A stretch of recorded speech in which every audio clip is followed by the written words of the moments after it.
folks, nice of you to join us this week. Thanks for tuning in. For those of you who've been with us the last 2 weeks, you should hopefully remember where we're up to in our story. If you haven't, if this is the first week that you're tuning in, then welcome. There's a video clip, an animated video clip underneath this one that will get you up to speed on what we've learned. But I'll do a little recap just so that we all know where we're picking up today. Jesus and his 12 disciples had come to Jerusalem. They shared their last meal together. We call it the Last Supper. And at it, Jesus explained that his body was like the bread and it would be broken, and that his blood was like the wine which would be poured out to save people from their sin, as a sacrifice for sin. He also explained that one of his disciples would betray him and hand him over to his enemies. When they'd finished their meal, they left for the Garden of Gethsemane, where Jesus prayed to God. When he'd finished praying, he went and woke up the 11 disciples because they'd fallen asleep. And Judas, who was the disciple that betrayed him, came and gave Jesus a kiss on the cheek. And that was the signal that had been agreed so that the soldiers that were with him knew who to arrest. It was the chief priests and the teachers that wanted Jesus arrested, but they didn't have the authority to kill him. It was only the Romans that could do that.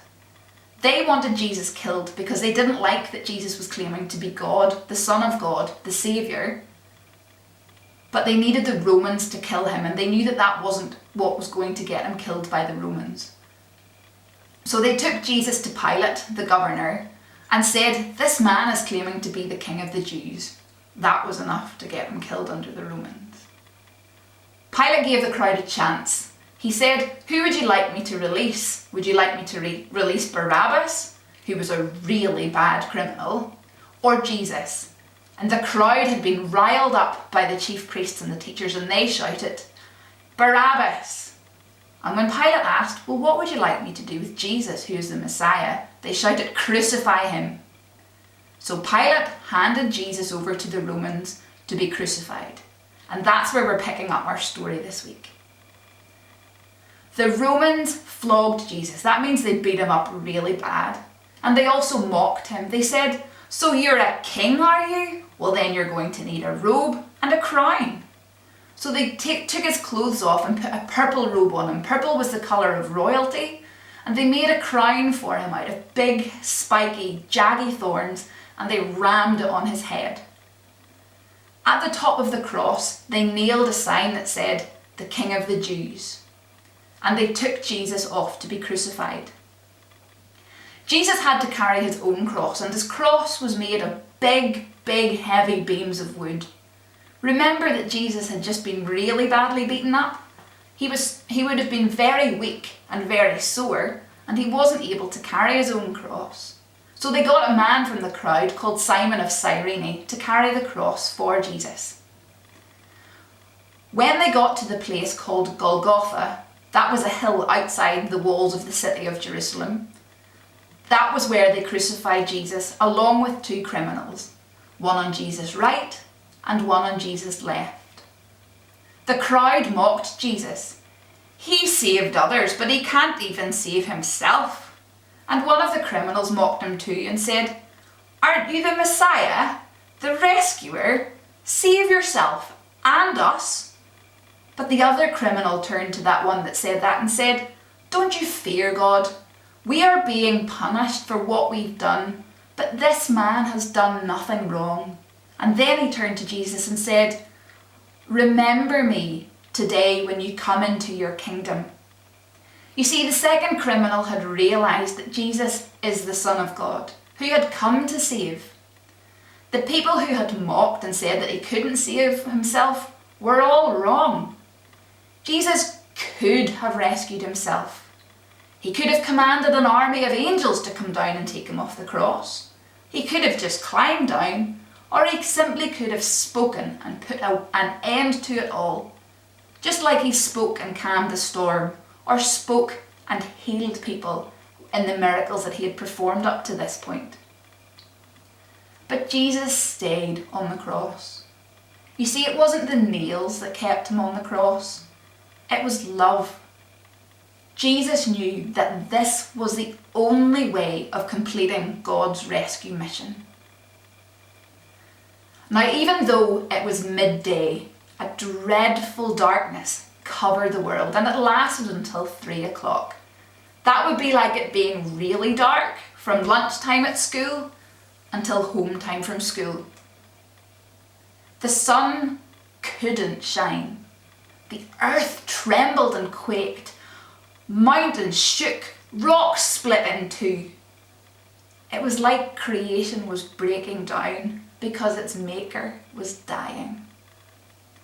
Jesus cried out from the cross in a loud voice, "Eloi, Eloi, lama sabachthani," which means, my God, why have you abandoned me?" You see, the full force of God's anger against sin was coming down on his own Son, instead of on his people who deserved it. It was the only way that God could destroy sin and not destroy his children whose hearts are full of sin. Then in a loud voice, Jesus shouted out, "It is finished." And it was. He had done it. Jesus cried out, "Father, into your hands I commit my spirit." And he breathed his last breath and let himself die. Jesus died on a Friday. That's the day before the Jewish Sabbath. The Sabbath is the special day where the Jews got together to worship God. They did it on a Saturday, we do it on a Sunday. So this was what happened on a Friday. Jesus died on a Friday. A man called Joseph of Arimathea went to Pilate and asked for Jesus' body to be taken down off the cross so that he could bury him. Jews weren't allowed to bury people on the Sabbath, so he knew it had to be done then. Pilate checked with the Roman centurion that Jesus was actually dead, and when he'd had it confirmed that he was dead, he said okay, and let Joseph have the body to bury. So Joseph took Jesus' body, wrapped it in clean linen cloth with spices, because dead bodies don't smell very nice, and laid it in a new tomb that had been cut out of a rock. The religious leaders were a bit worried though that some of Jesus' friends would come and steal Jesus' body. So they asked for Pilate's permission to secure the tomb, to stop this from happening. Pilate said okay, so they sealed the tomb and they put a Roman soldier outside the big stone to guard it so that no one could get into the tomb and no one could get out. Was this it? Was this how it would end? Jesus, God's Son, who had come to rescue the world, was dead and buried in a tomb. What a sad, frightening and confusing day for Jesus' friends. Now, when I was a little girl, at the same age as you, some of you probably are, I remember being really confused about this and asking my dad about it. I remember saying to him, "Daddy, I don't understand. Why is the day that we remember Jesus being crucified called Good Friday? How is it good? Jesus died. It's really sad." I still remember how he explained it, and it really helped me understand. He said, "Oh, Rosie, of course it's sad. Death is sad, and it's sad that we needed someone to save us, but it is very definitely good. You see, we know how the story ends, and what the point of this death is, and that's why it's good. God had to die to rescue us from sin. Humans mess up and mess things up so that we could never ever save ourselves, and it needed to be someone perfect to make things right with God again. So God himself came as Jesus, who was totally God and totally human, so that he could make it right. So you see, it's good because Jesus died to save us. But it's also good because we know the end of the story, and Jesus being dead and buried is not how it ends. That's a spoiler for you for next week. This Friday, the 10th of April, is Good Friday, and it's when Christians all over the world will remember that Jesus died so that we could be saved. Remember that it's sad. It's sad that we needed to be rescued at all, but it's really good because Jesus came and he completed God's rescue mission to save the world from sin.